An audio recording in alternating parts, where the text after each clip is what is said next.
Welcome, Max, to Transforming Legal Deep Reflections about Anthropic and Legora.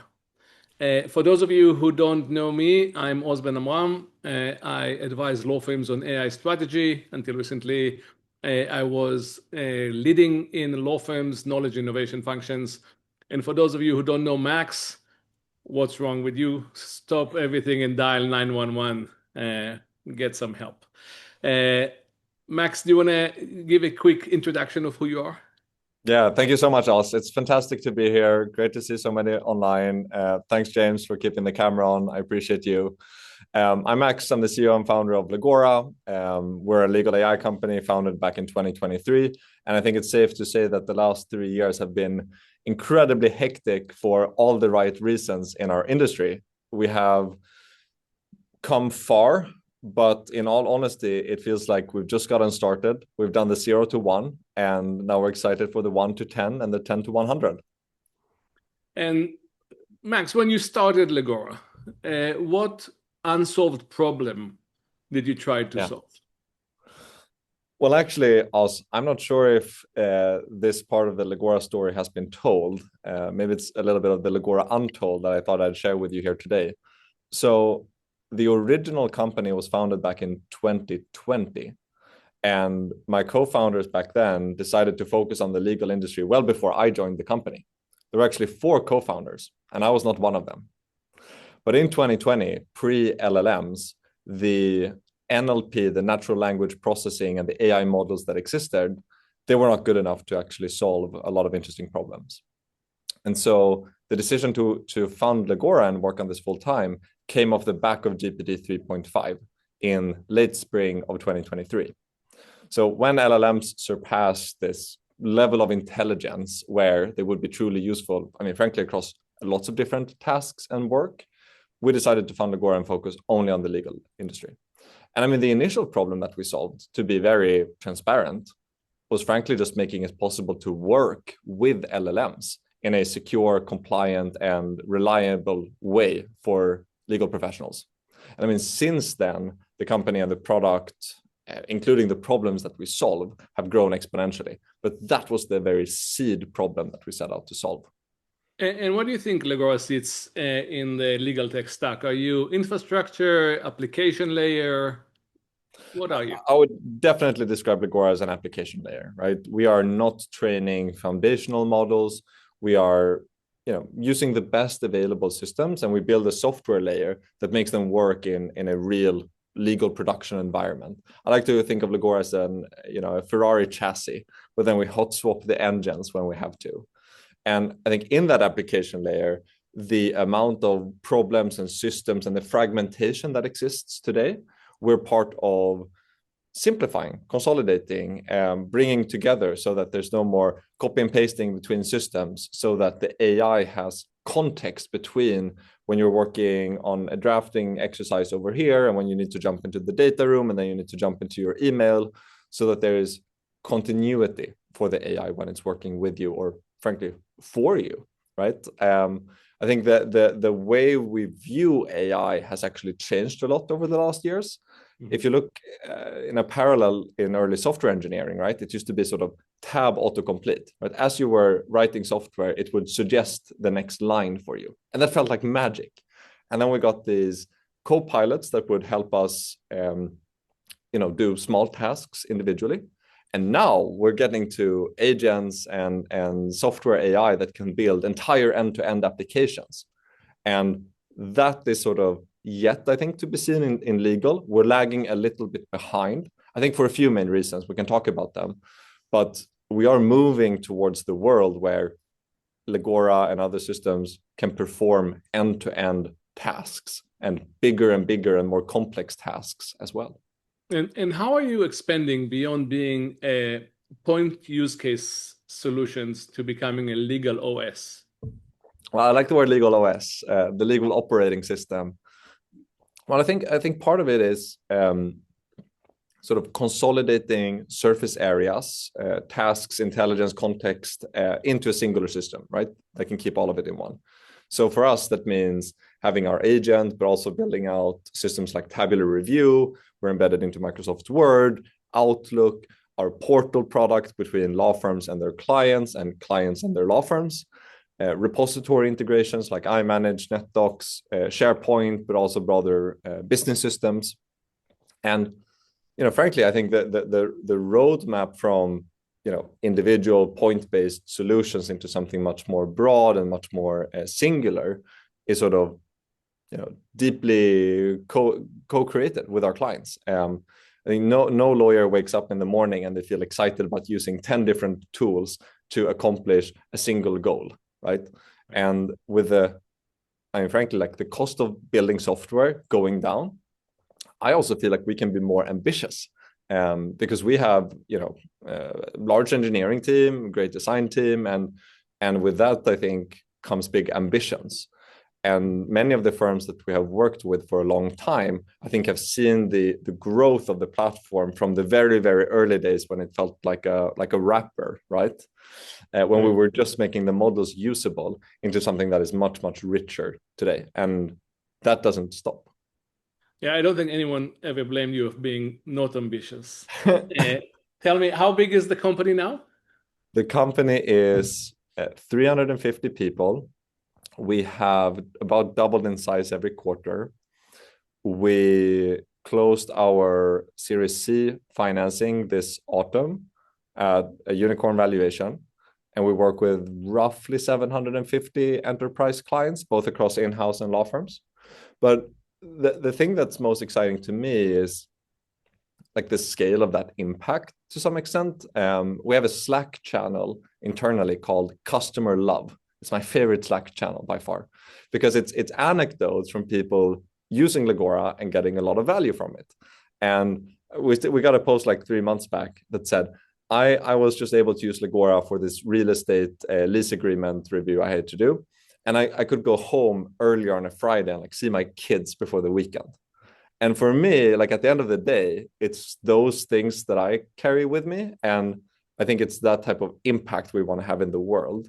But in that pursuit, for me, it doesn't hurt to build a big company. And frankly, I think software engineers, and I'm an engineer, you can tell by the way I dress, we have been spoiled by great software, and the legal industry hasn't. And so I think when we first arrived, there was just so much legacy, so many incumbents, so many point solutions that felt like they needed a refresher. And now I think we're starting to get to the point where we get to think about what the future of legal work will be together with our clients. I'm not Steve Jobs. I never pretend to be. I don't go into a dark room and think about what the next big feature will be. It's sort of formed in the friction and in working together and iterating and learning about new problems that we continue to build that out. You talked about the client love Slack channel. Do you have the opposite Slack channel as well, client complaint? Yes, we do. It's the engineers love/hate channel, because it's where you find the problems that are good to solve next, but also where we try to see the world as it is, right? You never want to fool yourself, and you definitely don't want to fool the company. And there are certainly things that we do well and things that we don't do so well. And I think one of the hard things, which maybe we'll talk a little bit about, is sort of how you prioritize, right? Because the world is moving so fast. Yes, so fast. Every quarter, I feel like Legora is a new company. I feel like my role is a new role. The scale of the business, but also the level of education among our customers. They always want to do more things, and they're really pushing the envelope. And that's really exciting to me. Like, those are the firms and the teams that we want to work with at the end of the day. I like to think of it as, the outsiders that are 2-3 standard deviations ahead are likely going to be the teams and the companies that continue to thrive and live on. And we're in the business of supporting those teams. And before we switch to talk about your Claude integration, Is it time Oh, to yeah. congratulate you on the last round of financing yet, or it's still a rumor? No, let me come back to you when there's something Okay. something we can celebrate in the future. So let's talk about Claude for a second and Anthropic. What specifically does Anthropic Claude integration do that you couldn't have done before? So I mean, for Anthropic and their Claude product, right? Yeah. The legal launch is, I mean, effectively some markdown files that that allow it to do certain tasks that the Anthropic team have been using Claude for internally, right? Mm-hmm. So it's certain instructions that Claude will follow to, I think the main thing was like a playbook or something to redline or to mark up an NDA. And I think that's great. Like the more the foundation models get used for different types of tasks than just coding, the better it will be for us and other industries who are building on top of them, right? And so I think an important thing between, you know, Claude is a product around general productivity. It will be a general agent. It will for sure be able to do an NDA. It's going to be able to code you stuff. It's going to be able to review different types of documents. It's going to be able to do things. But the Legora product is not necessarily, you know, focused on how do we build that type of agent. Like I think there's a big degree of separation there. And I think that what was fun in the market was that we really highlighted that these models can be used for different things. I think in legal, we've always known that Claude and these systems are powerful, but I'm actually glad that the general market got educated around it. And are you guys building exclusively on Claude, or is Legora model agnostic? No, we've been model agnostic since founding in 2023. The first model that we were working with was GPT 3.5 hosted on Azure in Europe, because that's where we started. And then we built out data hosting and processing for the States. Then we built it out for Australia. And it's fun because the models, again, I think, you know, I like to think of them a little bit as electricity to some extent. They're like incredibly powerful, but they're not the finished product. And again, maybe to take you back to the sort of previous way of like, how do you differentiate between like legal for Claude versus what Legora is? I think the legal for Claude is an amazing showcase of a plugin and model capabilities, but it's essentially just instructions.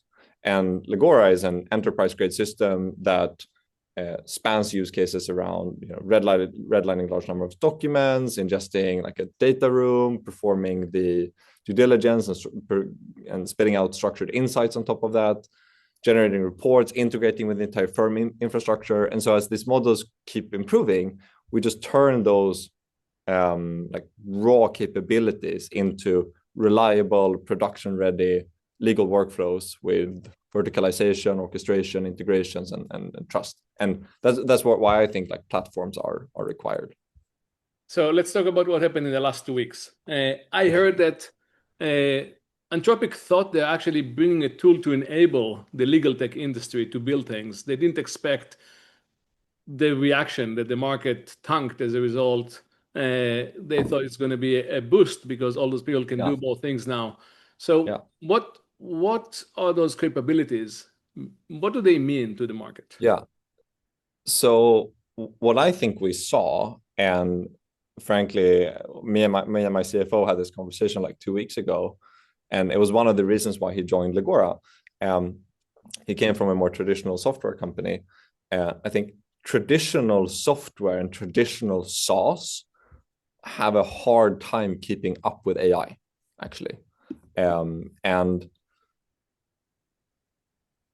I think we generally saw the market react to like, oh shit, like AI is getting pretty good. And so the real beneficiaries here will be 2 players, or maybe 3 players. It will be the model layer themselves, who are increasing the capabilities and they will be used more. It's the AI native players who are able to iterate on top of this new technology very, very fast. Like I actually think the core moat of being a startup and the core advantage is that you can be so fast. You can pivot quickly. You can incorporate new capabilities quickly. Sometimes when the models get better, like we get to remove a lot of code. Like we had to build stilts right before it, or structures and scaffolding, and then it's like, oh, we get a better brick, amazing, like we can build a better house.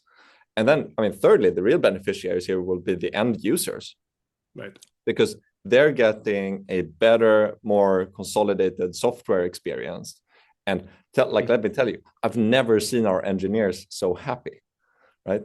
They get to work with Cursor and with Claude Code. And it's actually really funny. We have a leaderboard internally of who makes the most updates to our code repository. Do you know what the top 2 places on that leaderboard is for last month? Claude itself. Claude and Cursor. Cursor, exactly. Yeah. Right. And that's amazing. Yeah. Like they have been, and what's nice about them in that context is that they fit the existing ways of working very well. Basically, what the Cursors and the Claudes are doing is they're just creating what's called a pull request, which is, here I want to add a little bit of code. Here's what the code does, and then one of us reviews that code. And you review the code, it looks good, and then you merge it into the main repo, and you run all the tests. Right. So the way for working humans and agents in the software world is quite straightforward. I think in our industry, there's actually a bit of a challenge, which is, what is the UX of, and what is the experience of working as a human team together with a team of agents? Like that's a really interesting problem, I think, to solve now generally. Yeah. So let's talk a little bit about your moat that you mentioned. Let's step back. In your paradigm, I accept 1 and 3. So the end users are going to benefit from better, the LLMs are going to benefit from having better models. In the middle, there are companies who provide software that can be replaced easily. There are companies that provide content. So we saw the mid-page and deep judge, external knowledge, internal knowledge, integrating with Claude, very happy with this development. But you're writing code, right? And as the LLM allowing people to write their own skills, can your customers reverse engineer what Legora does and work straight with Claude Native without you? I don't think so. I agree. Explain why. Trying to vibe code a platform like Legora that supports, hundreds of thousands of concurrent users across lots of imaginable use cases is extraordinarily difficult to build. And you brought up some other companies that maybe are more focused on the quote unquote content, but even in that world, most of the moat there is building the software to manage the content, right? Yeah. And so the general ability to write software is becoming democratized, which is amazing. Like everybody can build more things. We'll have more of a overflow of resources in the world. I'm actually more concerned about how we distribute these gains in society. But let's set that aside. Why are the developments in the models good for an AI native company? The models themselves are not sufficient. Like they don't solve the problems on their own, I think. If you think about running $1 billion of legal spend with a big private equity firm towards their law firms, that's not going to run through Claude. The real legal work of the world will require breaking down all of these tasks, running orchestrations, designing the systems around the model limitations. So you always use the best model for the best thing, handling all the integrations, the permissions, and also earning the trust to being deployed in these large organizations. So I don't think the moat is fine-tuning better models. I think it's around the platform that you actually build around this. And one of the reasons why you buy software and why you don't build it yourself is because you want to buy an opinionated solution to a problem. Right? It's almost like a garden. Like software is like a garden, and you need to take care of it, and you need to continue improving it. You need to water it. You need to, give it minerals and stuff.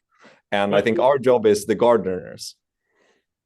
So when my client asks me buy versus build, my answer is rent. Rent and don't attach anything to the walls because the pace of change is so I think great. that's totally true, right? Like I think that's very true. I think saying in 2026 that you're going to enter a 5-year contract with any software platform is probably unwise. Right. Because the world is just moving so damn fast. And I think regardless, as you're kind of alluding to, or like an implication of what you just said is, you need to, like now we're thinking a lot about the software. I think we're forgetting one part here, which is the people side. And we work with large enterprises where change management, adoption, in order to even get the ROI we talk about here, is equally, if not more important. Right? Even if we roll out Legora in a big firm like take White & Case, if we just roll it out and they say, oh, now we bought AI, now we're happy, not a lot is going to happen, right? They are rethinking the way that they are working. They are meeting new and growing client demands in really interesting ways. And all of this, I think, is actually a core part of what at least we bring to the table with the organizations that we work with. So when I interview partners at major firms, they often say, we've got pilots everywhere, but we don't have adoption in production yet, and we don't know the ROI right now. So what differentiates your clients who are using it as part of the new DNA at the scale versus those who are still piloting? I think this is a great question. I think let me first focus a little bit on what I think structurally is different between them, and then let's talk about what they're actually doing in practice. So I think it's really hard to move as an entire firm, actually. Like most of these big firms are 300 entrepreneurs wrapped under a single brand, and they work in different ways, and they have different practices, and they have different teams, and they work in different jurisdictions, and they serve different types of clients. And so I think innovation can absolutely come from the top down to some extent, but it's the combination of the bottom up understanding of what the technology can do with the top down leadership to say, this is something we're caring about. This is important. It's so important, in fact, that me as a partner have decided to take the time out of my very busy day to understand and learn these tools. There's an extraordinarily large difference between the organizations where the leadership is bought in on why this matters, and they don't just want to check a box, do a press release, and be done with it. Enormous difference. I think the other thing that separates the two is we can think about general AI usage, which I think is powerful, but I think the real ROI comes from process re-engineering. When you think about a problem quite like zoomed out, and you say, okay, in our due diligence process, where do we spend time? Where can't we go as deep on our analysis as we would like to do? Where could we provide a better service or a better outcome for our company and our business? And I think it's when you apply AI like that, it gets interesting, because then you can start to measure it. You can measure, number of queries. You can measure turnaround time of the actual case if you have your data in a good shape. But I think that's also another important part here, which is the business data in some of the organizations that we work in is often not very sophisticated, because you've been able to run big firms very profitably without a lot of the quote unquote standard business stuff. Like I know certain huge AM law firms that we work with who don't have a CRM, right? Like they don't know who's interacted with who client where. And when you go into a meeting, you send out an email to the partner, and you go, hey, I'm about to meet this client. What's the last thing we worked on them for, right? It's like, guys, we need to level up. So I think AI is definitely a part of it. It's going to be the main lever that differentiates firms, I think, in the next decade to come. And I don't think this just because I'm building an AI company. Like if I look internally and I look at our engineers, the most productive engineers and the most valuable engineers to the company are the ones who can understand the problems that we're solving, the business case, and then understand how to work with AI to actually get the job done. And I think we're seeing exactly the same thing in law. So I separate the way you think about AI, the efficiency part, which goes as the evolutionary part, and the new capabilities, which is the revolutionary part. Right? Right. I think that most people look under the streetlight and just worried about, I'm going to do it 15% faster. What Oh, does it mean? totally. I think you need to think about these new capabilities that both you're going to have and your clients. So when I advise law firm on AI strategy, I tell them that a drought is coming because their clients will start using AI soon and call them less and less. And they must rethink the business model, how to stay relevant. So the question to you, are you building the tool that will replace the law firms or that will help them stay relevant in the future? Well, we're definitely not building a tool that replaces law firms. Frankly, I would go as far as to say that we have never built Legora or the tool with a mindset of replacing a legal professional. We talk about it like empowering individuals to do more. With that said, let me give you an analogy, right? Like I come from a family of architects, and if you were an architect in the 80s, like you would go to the site and you'd bring your friends with you. You take some photos of the thing, and then you go back to the office and you start drawing. And everybody would hand draw, different parts of the sketch, and then you'd sit down together to do the math to understand it. Is this thing going to be structurally sound? Now today, you just go on Google Maps, you get a picture of the site, you pop it into CAD, which is the system architects use to design buildings. You pop in a template, or maybe you even AI generate the building, and then you redesign it a little bit, and then you just press optimize, and it optimizes the material choices, it runs the math behind it, and it makes sure that the building is structurally sound. Now, does that mean that lawyers in that case or architects in that case aren't doing as much math? Yes, absolutely. Mm-hmm. Now, does that mean we can design, bigger and more beautiful and exciting buildings? Hopefully, I think so. I think that there's a very large demand for legal services, mm-hmm. and the supply is quite small.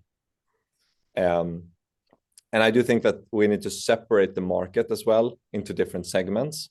Mm-hmm. If we talk about really simple work, AI will do an extraordinarily good job of picking up some of that, but at the very high end, I still think that we're far away from the AI doing all of the work, and enterprises not working with external firms who see the entire market in terms of what's happening, that have lived through the most complex litigation cases and know what it takes to win, and all these things. And we're starting to get questions in the chat, so we'll get to them in a second. Great. But before we get there, in the recent Harbor AI Mastermind session, where we bring together KM and innovation leaders, the biggest struggle is not technology. Everyone agrees that the challenges for adoptions are data availability and governance, change management, and business model uncertainty. Yeah. How do you help law firms with adoption in that regard, addressing those issues?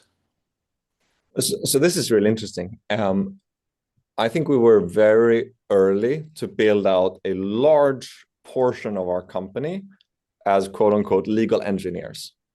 So the ex-practicing attorneys who used to work in different practice areas and who effectively work on behalf of our clients to make them successful. Because what we realized was, as you rightly put out or pointed out, the biggest friction is the change management, and they don't want to be sold just as software. They want partners who are going to guide them through this transition. So when we show up, I've spent enough time in the US now also to learn to say we want to start them on second base. So we want to get them started with use cases across the different practice areas that make sense. We want to bring them into that mix, but then at the end of the day, we want to teach them to fish, right? Right. This technology is not something that we just give to you one day and then you're done. It's like learning a bike or learning a new way of working. And I think the curious and the excited minds, they're going to be the ones who do best. Mm-hmm. But if you look at a big adoption program, let's say one of the big US firms we just rolled out with, it's like 30 offices, 4,000 employees, and it requires real, project management shops.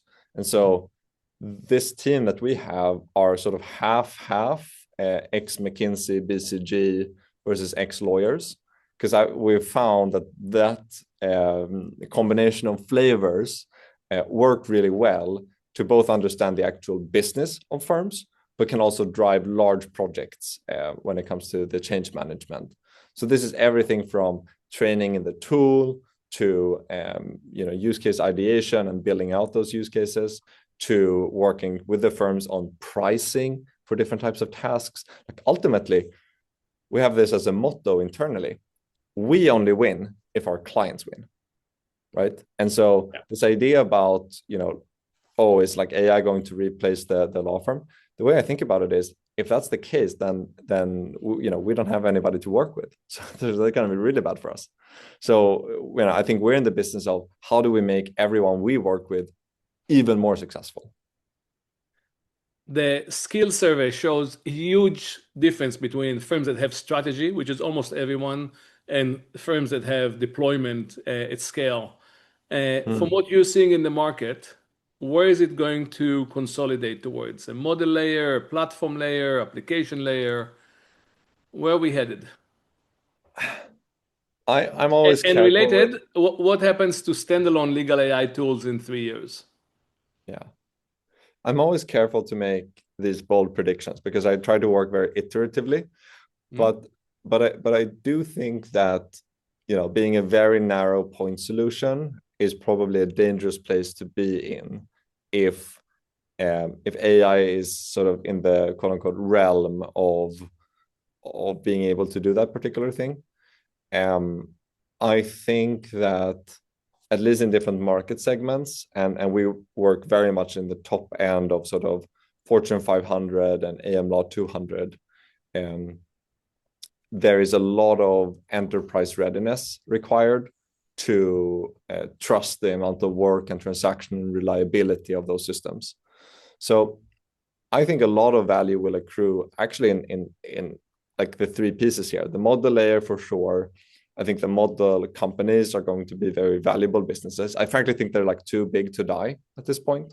It would create like a market crash if they did. So OpenAI and Anthropic are going to continue doing well. I also don't think that you can count out. You didn't mention Google. Gemini.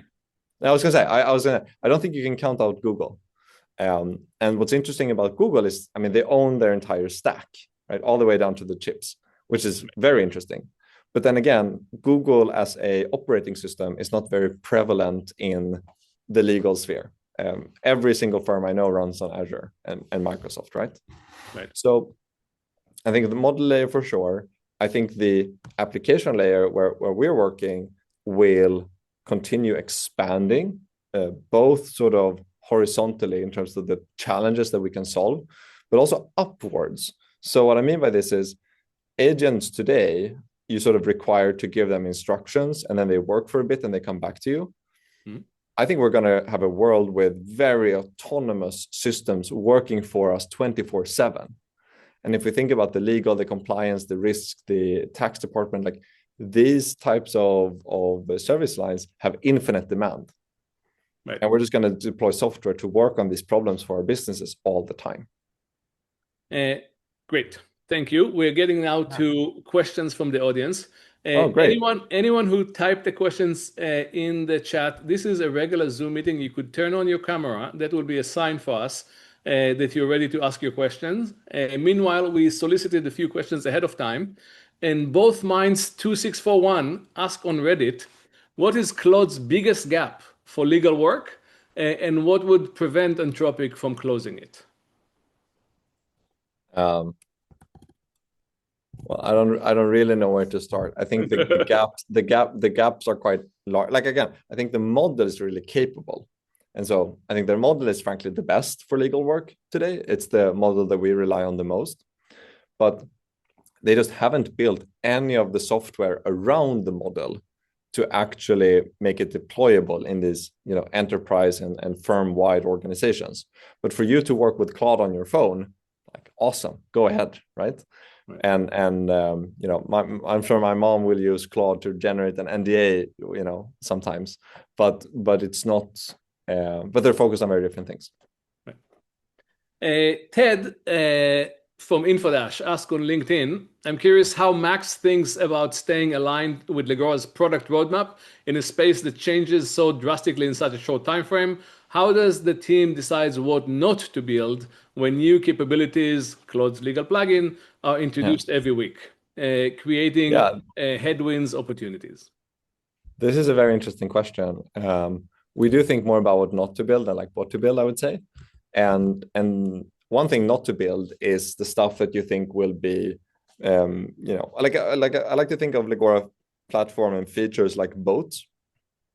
And when the tide rises, which is the model capabilities, all of our functionality just like floats on top of it. We get better. You don't want to build houses that goes underwater when the models improve. Uh, But Quinton, go ahead. right, yeah, and I would say maybe one more thing. I'm also like very focused on bringing short-term value. Like I want to get every Legora user to value as quickly as possible, because I think that is also a main way to drive adoption. So regardless of the practice area that you work with, the quicker we can get you to value, like the more excited you will be. And then I guess it's the sort of long-term, moat that you can build over time. Quintin asked, as AI takes on more of the legal workflow, how do you see liability being allocated when outputs Oh, are wrong between the individual lawyers, the firm, the platform? yeah, very interesting question. I mean, today most firms have an insurance on the work that they do, right? I think we're a couple of years away from like work by AI being insured. I think it's very hard to underwrite that, but I'm sure that we will have that at some point in time. I think that lives in the future somewhere. And ultimately, I think like whoever is driving the system is responsible for the outcome of it. Just as you're responsible if somebody in your team produces something and you send that over either as a law firm or to another business unit. That's sort of how I do think about risk allocation. And I see, Panashi, do you want to ask a question? Yes, thank you for this amazing conversation. Really insightful. I'm actually in grad school in studying law and business, and I'm curious, Max, in terms of the Legora team and how y'all really are working to one bridge partnerships both within professional realm and then also hopefully within academia. What's the best way to reach out in terms of engagement on basis of partnerships? Oh, amazing. Very, very good to meet you. We actually have a university program that's deployed in a number of American and international law schools. We haven't been as vocal about it on LinkedIn as we maybe should yet. I think it's a very noisy place, but I'll send you my email here in the chat, and please shoot me something and I will put you in touch with the team that's running the university program. Thanks. Jonathan is asking, Harvey recently announced partnerships with Adorant and before that with Lexis. What does it mean for Legora?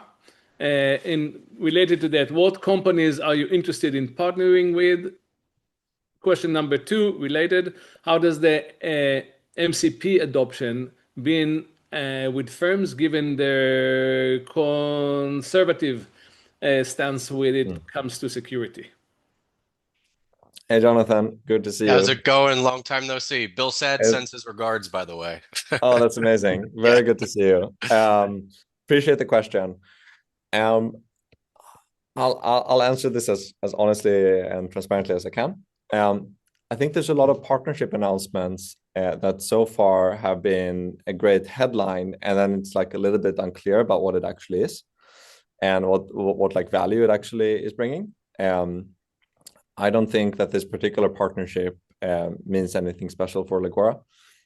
We know the Adorant team very well, and we know the other sort of quote unquote business of law systems very well as well. I think MCP is a very interesting question because it came out almost like a year and a half ago now in 2024, and the adoption has been quite slow. I'm not sure if this is because of security reasons. I think now there's enough ways to sort of authenticate tokens for users to make sure that you're querying the right things.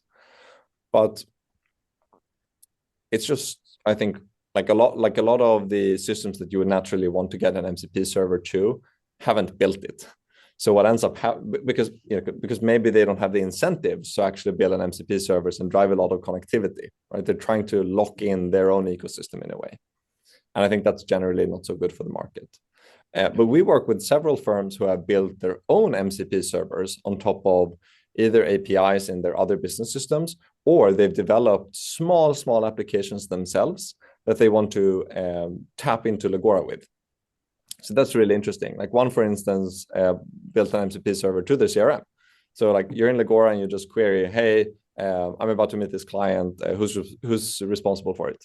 And then, boop, Legora answers using that integration. But generally, I'm very bullish on MCP. James. Thanks, Oz. Max, great to hear from you today. I really appreciate it, as I said in the chat, pulling the curtain back a little bit on your operation there at Legora. Yeah. I wanted to follow up on the discussion around the models that you're using. And specifically, are you guys able to provide any input to either Anthropic or OpenAI regarding model development? Are you getting access to some of their frontier stuff for your use cases? Or is it really dependent on your own fine tuning to drive it for your use cases? I appreciate it, James. Really good to meet you. So we don't fine tune any models at all, actually, and we never have.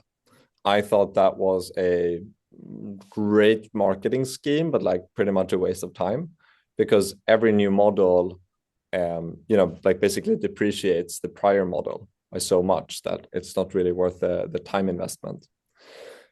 We have very close ties with both OpenAI and Anthropic.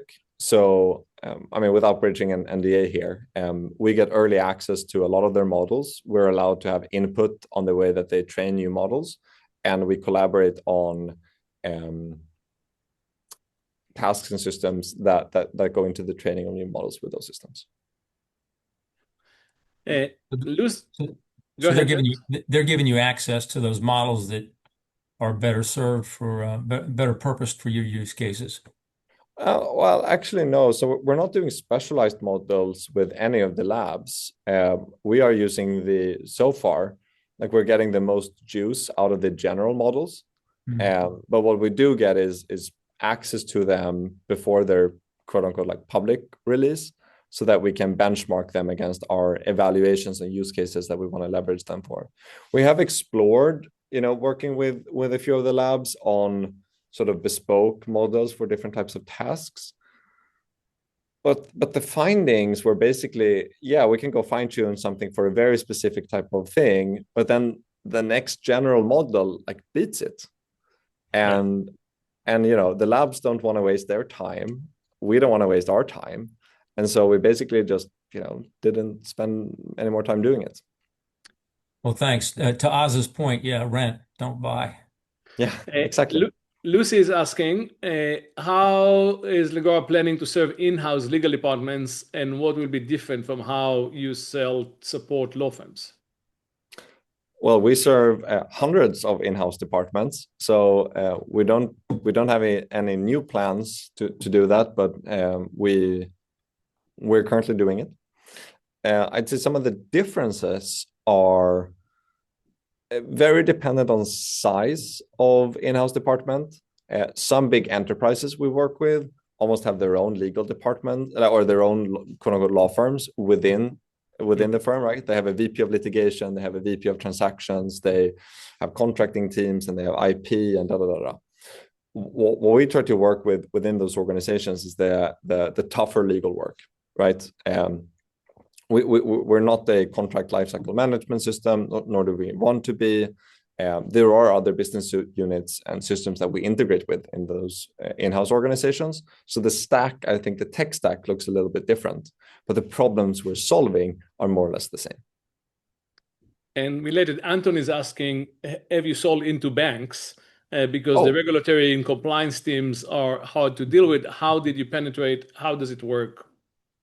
Yes, we work with more large international banks than I have fingers to count. Many of them have not given us media rights. We're not early to announce things like pilots on LinkedIn. But in those organizations, I think you're right, Anton. There's a particular product market fit within the compliance and risk functions, which is very interesting.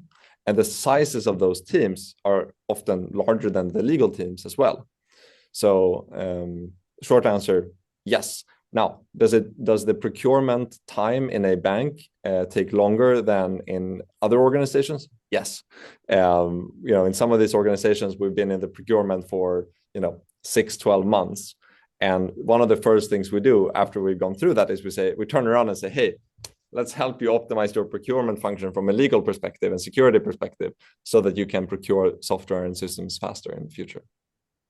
Sorry, can I just jump in? So banks was just an example. I was mainly interested in, how do you deal with heavily regulated companies, banks or, whatever. So, but interesting answer. Yeah, Anton, we also work with large pharmaceutical companies, large medical device companies, large insurance companies, just as you say, because they do have so much, such a big compliance function. And I think these constraints in these organizations actually creates an opportunity for, more ROI of Legora. Lydia and Melissa asking, how do you deal with smaller? So the opposite question, how do you deal with solo and small firms? Do you offer something different to those? Yes, we have an SMB offering as well, and it's the same system.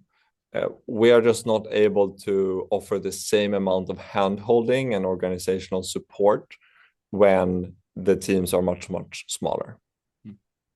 And a last question from the audience. Taylor asked, how do you deal with skeptical attorneys? How do you even get to the demo and to start convincing them that there are better things to do? Well, I show them something that, will drop their jaw. And I'm not a lawyer, I'm an engineer, but I've learned enough about what is exciting. So, if I'm talking with a conservative M&A lawyer, I go and I show a use case where we mark up an entire SPA from one prompt, and they go, holy shit, this is what I waited for. This is wild. Or you show a use case where you're just popping in all the witness statements and you draw an analysis and you pump out a strategy, and the litigators, they kneel back in their chairs. And I think there's a lot of talk about AI, but the reality is you have to action it. And I was just at this other speaking engagement in the States, and I asked the audience, how many here have actually, used or played around with the latest models in any system? It was 2 out of 200 who raised their hands. Right. And so I think the general education level of the users are low, but the education level of the buyers are getting very high, which is very refreshing, because then we can talk about the interesting problems and the way these products differentiate. I think the risk tolerance also of law firms versus the in-house clients is different, right? So yes, definitely. Max, can you permit me to ask one more question? Go ahead. Max, I'm actually joining from Kenya, so I thought maybe you should know. Happy to be here. I heard you say that sometimes, you generally do co-create with clients. So what becomes intellectual property for the client? So any configuration, great to meet you, Lydia, and thanks for calling in. The configuration of the system is always the firm IP, right? So The prompts, the templates, the workflows, whatever they do in the system is theirs. The pixels and the product itself, that's Legora IP, and that's how we differentiate it. So the playbook that the law firm builds is theirs. You're not repurposing it for other clients. Absolutely not. Right. I think that would be a very quick way to destroy what we have worked so hard to build. Great, thank you. So if to summarize, Max says, bring it on, Claude, we're ready. We have a moat because we are great at understanding the needs of the customers, and Anthropic don't care enough to go into the details and to try to do what we do. Is that a summary of today's meeting? Well, I'm very thankful for our partnership with Anthropic. I think their models are great. It allows us to do more things. And I am generally very excited about all the amazing software that will be built for lawyers and for legal work. This is the most exciting time in history to be a lawyer. And I'm glad that we get to be a catalyst and in the middle of it. Here, here. When are you next in the US? I am flying in on Sunday. So see you, and you stay for Legal Week? Of course. So we'll see you at the Skills Workshop Day. You'll see me there. Great. Thank you very much. All. Thank you for the audience. Thank you everyone who asked the questions. And we'll see you at TD the next time. Thank you very much, Os. Ciao.